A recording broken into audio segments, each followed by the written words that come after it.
Good evening, everybody. Welcome. Welcome, Jordi. Good evening. Jordi Savall has recorded and released more than 230 albums, covering the medieval, Renaissance, Baroque, and classical music repertoires, with a special focus on Hispanic and Mediterranean music heritage, receiving many awards and distinctions.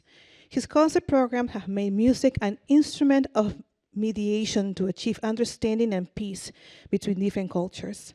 In 2008, Jordi Savall was appointed European Union Ambassador for Intercultural Dialogue, and together with Montserrat Figueras, was named Artist for Peace under the UNESCO Goodwill Ambassadors Program.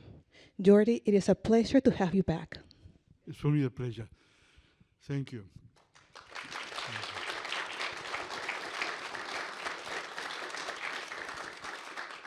I always like to start from the beginning, from the back. I know that the viola is not your first instrument, and that you were many years ago a fan of Elvis Presley.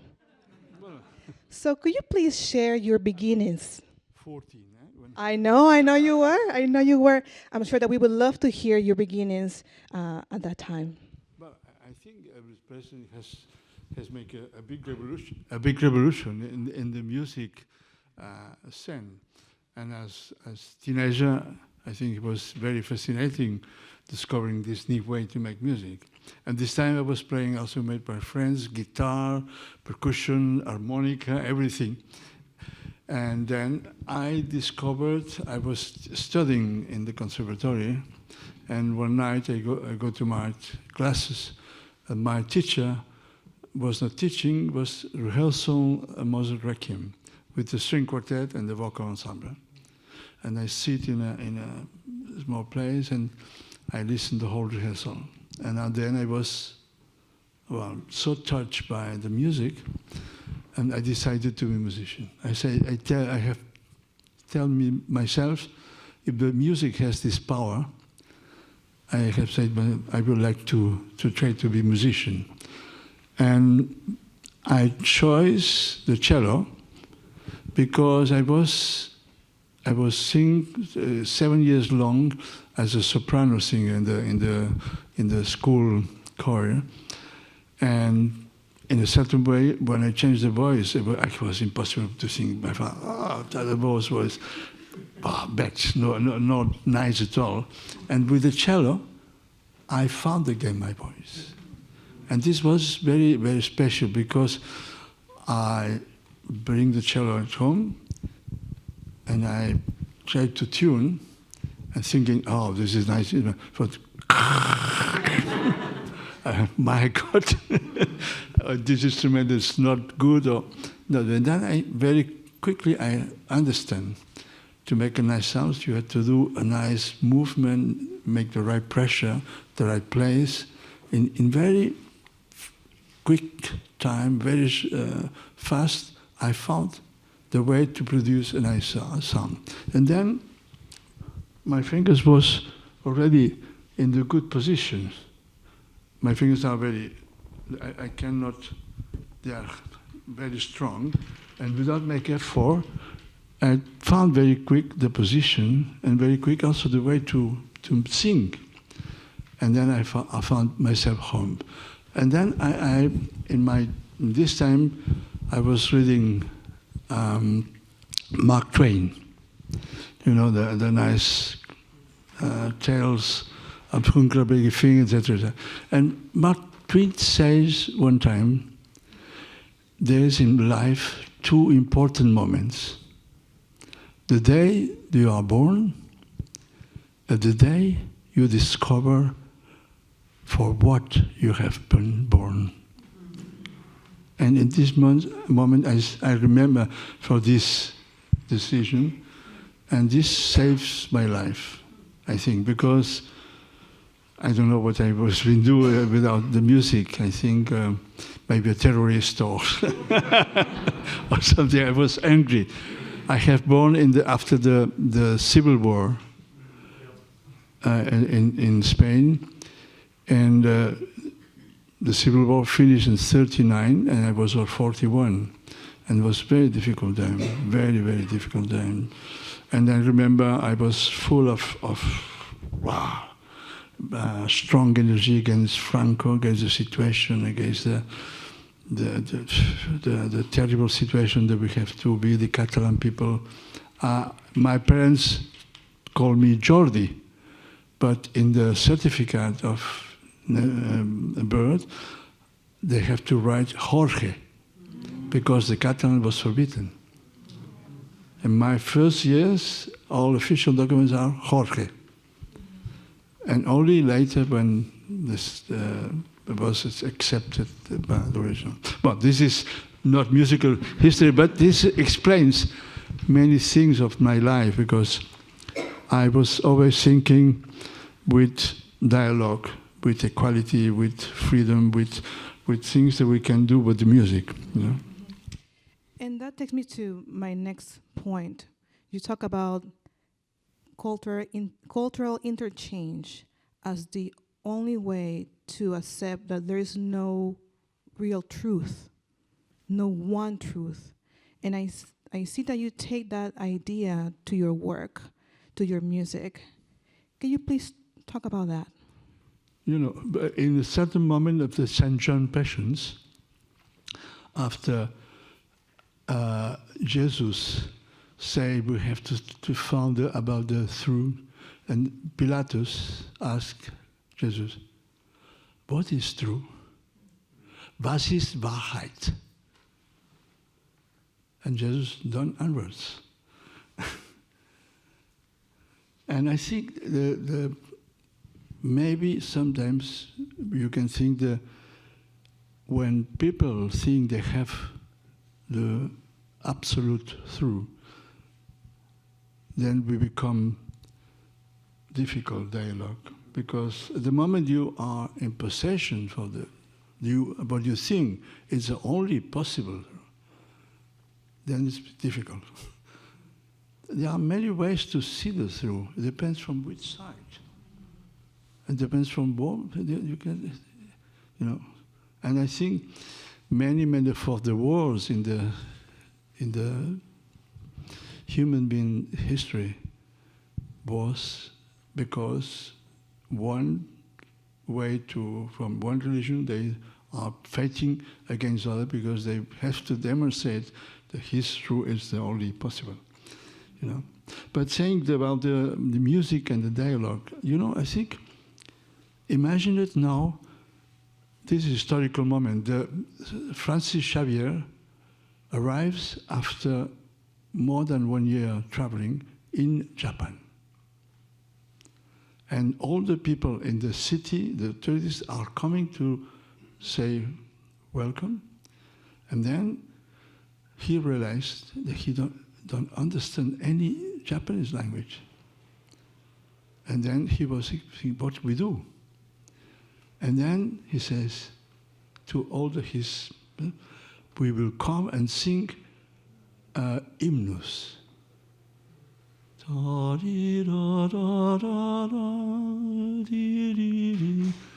And then about the dialogue.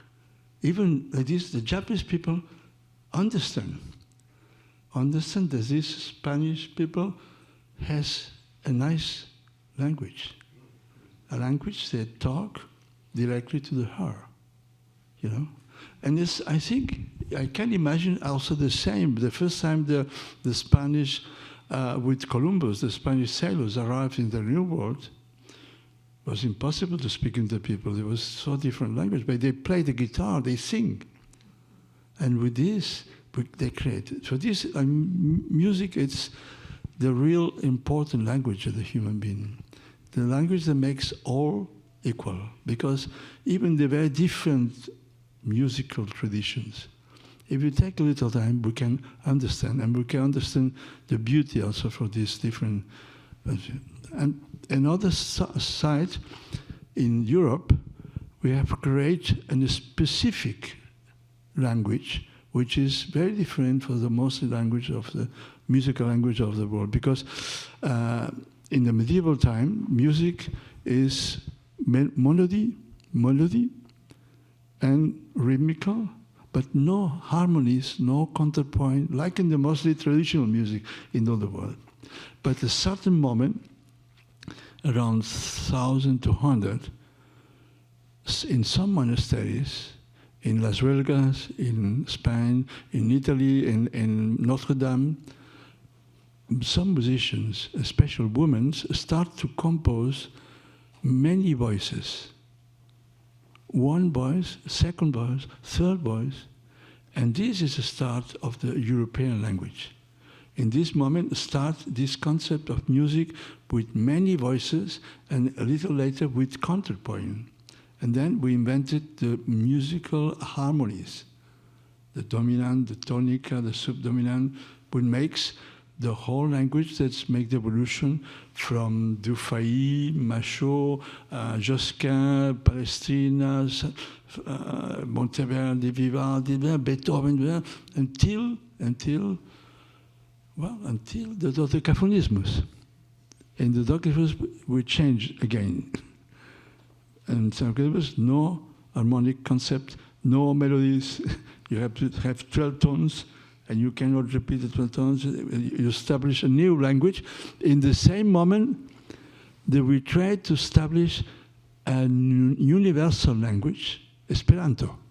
Because the dodecaphonismus is a way to take away the national influences.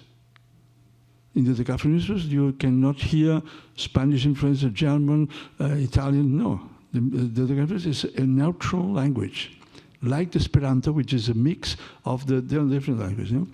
The only difference is in Esperanto, I don't know any great poet or writer, but in the dodecaphonismus we have Alban Berg, we have Schoenberg, we have great composers, and it's a different. But remember, music, it's the most important language of the human being. It's a language that makes us possible to communicate with everybody. But also is the first language that we understand. When you're born, even in the States, the children don't understand American. They understand, oh, how nice you are, beautiful. Huh? But you say the country in the same melody, the children will be happy. But you say, you are beautiful. the children will say, oh. No. Then what it's the expression of love, it's the way do you sing. Are some professors here? One professor? Or one, what you are? Me? Yeah. Paleontologist. Paleontology. Fossils. Huh? Paleontology. Paleontology. This is like a medicine? Like dinosaurs, extinct animals. Yeah. Well, my question is, are you a good paleontologist? I hope so, yeah. But I say, you are a good paleontologist? It's a question. Say, you are a good paleontologist. It's affirmative. Oh, thank you. You know? No, yeah, I mean, I don't change the word. You are a good person. You are a good person? Only the music makes changing the sense. That means without music, we will not understand each to another. We will not understand. Yeah. Along those lines, Jordi, you said that there is no old music, but there is old scores, old manuscripts, and the music becomes contemporary the moment that a musician plays it. Yeah, because music exists really live. Live music exists only the moment we sing or we play. Even the most beautiful scores from the great composers, they are a project. We need human singers and instrumentalists to put this music alive. Then for me, we can see a museum from Romanic art, from medieval art, from Greek treasures. We can see paintings from every epoch, but we cannot. You know, a music museum. From music, you have instrumental museums. You can see the instruments, but the music cannot be in a museum because music is only possible to listen when we play or sing. For this, I say I am not a musician from the Middle Ages often. I'm a musician from today who recreate the emotions and the beauty from the music from other times, you know.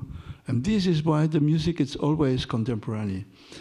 We have what we say, music play according the historical way to perform.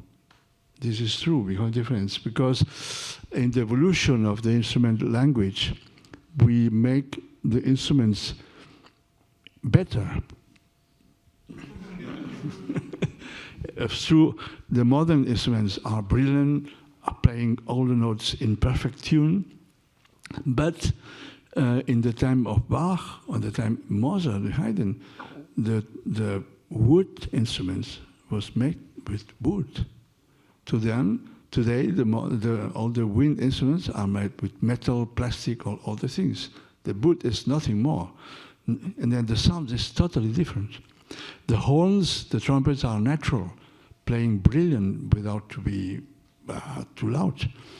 Today, the modern trumpets and horns are a bit full of technical, and they can play very perfect sound, but there's another sound, completely different. And I think the important difference is the string instruments. During the whole 16th, 17th, 18th century, there was fantastic music instruments makers.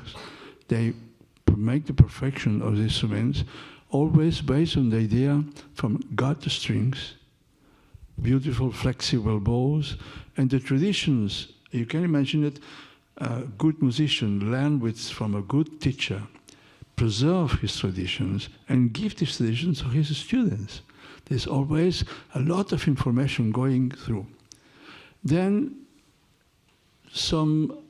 in the 70 years, 1970, we invented the metal strings. We put the string instruments much more tension to have a brilliant sound. We changed completely, even the Stradivarius, they changed the position to have more tension on the strings, and the instrument was completely different. And then change everything, because a metal string is dead. It's a sound from metal is ta. It's not alive. A string made from gut has a live sound. If you make a pizzicato in a cello or on a contrabass with metal, string bass, boom, boom. In a cello bass, boom, boom. Has a life, has a vibration, you know. And this changed the completely technical. Then we need to play with a lot of vibrato the whole time like this, you know. And this has changed completely the clarity, the phrasing, everything. The vibrato is also used in the Baroque time, but this is an expression. It's like an ornament. It's something to give the high point of melody more expressive. And we have very precise indications. And this, I think, it explains because today the modern orchestras still they don't play nothing for Bach, from Baroque. It plays very little Mozart, Haydn, because an orchestra with 120 musicians, it's too big to play Haydn and Mozart. Even Beethoven. The orchestra from Beethoven died was 50, 60 musicians maximum. And then with this, you have a nice balance between winds and strings. The first symphonies by Beethoven, there have been some critics, they say, well, Beethoven it makes like harmony music, like orchestra with wind instruments, because give a very much importance to the wind group. In Mozart, the wind group is making strongness in certain moments, but in Beethoven, the wind group has a special protagonist. He has important participation. And then the balance, when you have 60 musicians and you have 15 winds and 35 of strings, it's a good balance. But when you have 80 strings, it's too much. And then the balance is not good. It's just everything. It's like you can have a coffee, you put 4 spoons of sugar, you know. Well, will be more sugar as coffee, you know. Well, it's a long history. But listen, one of my recordings of Beethoven symphonies and compare with the modern, you will understand the difference.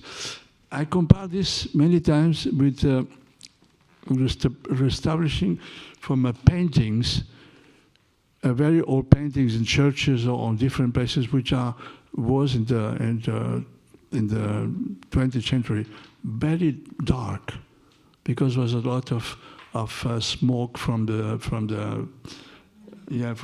church, and the pollution, and then they start to clean, and then they discovered incredible colors, really beautiful, brilliant colors, you know.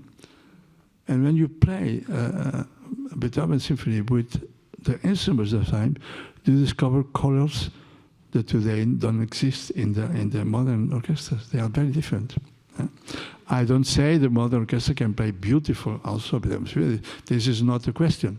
But it's different. And it's like if you go to see in a museum a beautiful painting of the 7th century, or you see at home a plastic painting from the same painting, or with modern colors, with digital. Right? It's not the same. It's also nice, but it's not the same. We are so grateful to you because you accepted to play a rumbo from 1708. So thank you so much for doing that for us. And before we go into that segment, what should we expect tonight at the concert? Can you speak to the program that you have put together for us? Yeah, in this music history, there are different periods. We have the medieval period, which is everything monadic. We have religious music. We have then, with the Gregorian song, we have love songs with the troubadours. We have dance music with the trecento, always melodic. And then, at a certain moment, we start the polyphony. And then the polyphony makes a very nice counterpoint pieces, polyphonic. All the voices complicate. You have to be very good, listen to understand sometimes what the texts are saying, because you have to listen 5 different voices, and you don't understand that voice, because when one voice says one word, another says another word. And then it's a certain moment, a revolution, when composers from the Italian Florence region starts what they call le nuove musiche, the new music. And this new music is based on the word recitar cantando. Then it's, before this is cantando, singing the words. But then invented the words has to be sing, but conserving the richness of the words. Because every word has music. And when you sing, you develop both in singing that, you have another perspective. And this is combined also with the birth of the instrumental music. Then we found the canzoni da suonare. Before this, we play songs, instrumental, but then they compose a specific instrumental music imitating the songs, but with different aspects. And this, it's a revolution. And this for program, it's presenting these moments of around 1600, 1620. We start from Vincenzo Ruffo, Capricci for 3 voices. Then you will hear the first music from the Intermezzi della Pellegrina, around 1600. Then we play from Tobias Hume, poetical music composed for 3 viols alone, with playing chords and playing diminutions. Then we will listen some variations, some Gagliard's Battaglia, then pieces from Frescobaldi, Canzonen, etc. And then also folias, variations on the folia, variations on the passacaglie, many different ways to do the passacaglies, and dances with diminutions and with variations. It's a program very centered on Italy and Spain, with some exceptions with Samuel Child, which is inspired also in Italian music. And it's a program also they included some moments of improvisation. And we have for this program, I have a second viol player, Philippe Pierlot, a violone player, Xavier Puertas, Andrew Lenskin with harp, Xavier Diaz Torre with guitar, and David Mayoral with percussion. And myself playing a treble viol from Barak Norman around 1690, and a bass viol also from Barak Norman from 1697. 1669. No, 97, sorry. I was these last 2 weeks speaking German all the time, and this makes 69. It's all, sorry. You know, the viola gamba, it's a mixture of a medieval lute and a medieval fiddle. From the fiddle has the strings and the bow, and from the lute has the tuning and the frets.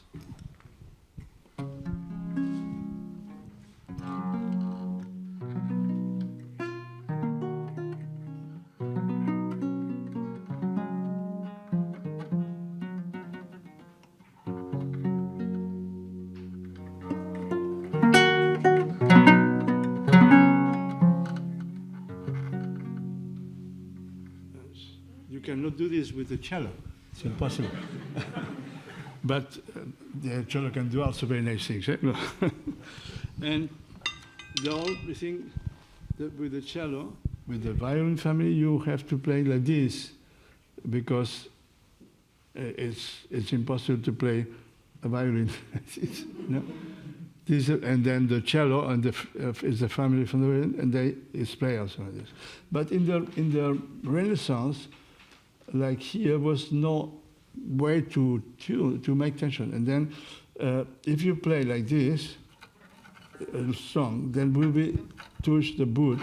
And with this you can play 1, 3. You can play.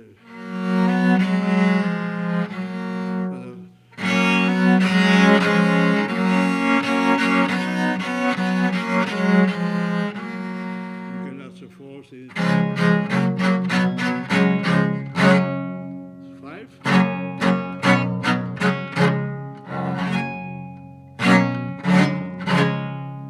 Then with the bow like this, you can play 5, 6. Because you do.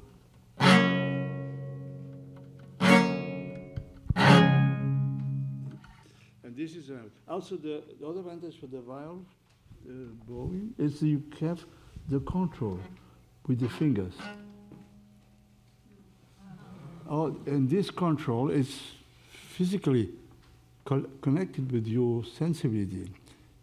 With this, it's the bow, the wood, and it's not connected directly, you know. And this is a very nice influence. So the way in the time of Marat Marais, say this finger, it's l'âme de la musique. the soul of the music, because you control everything. Well, we can take a lot of time to explain about the biome, but I will say the nice of the instrument is you have the voice of children,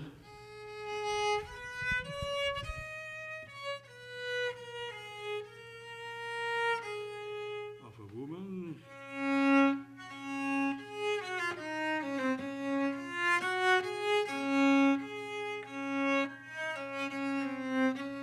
of a tenor,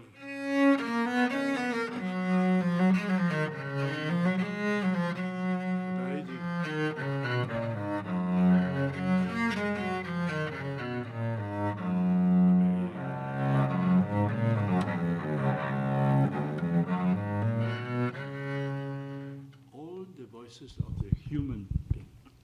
It represented. And this in the Renaissance was a very important philosophical. For this, in the viola da gamba group, we have treble, alto, tenor, bass, and the bass was the soloist instrument, because he can play in all the different tessitures, the different ambitures. Yeah? In the violin, it's the contrary. The violin is the soloist, and the cello was many hundred years later the soloist, with composers like Boccherini, Vivaldi. No? But in the Renaissance, it's the violin, and the 16th century also. And to finish, I have a concert tonight. Yeah, it's a joke. There's no concert. I need to tune just a little bit.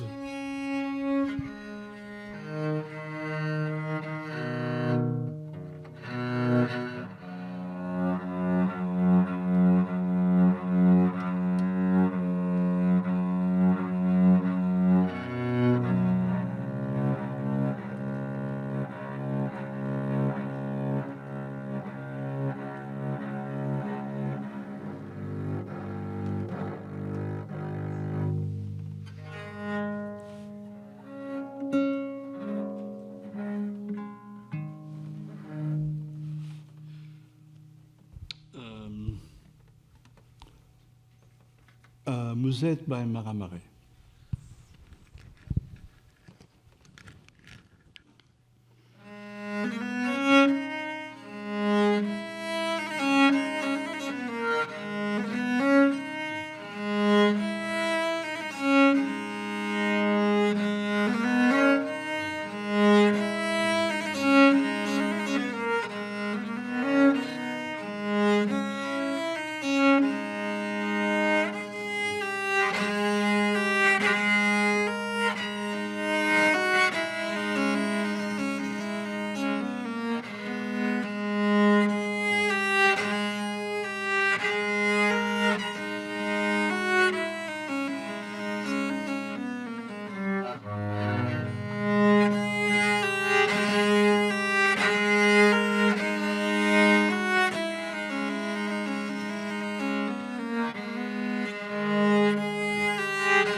Thank you so much. We are so grateful for you tonight. Thank you.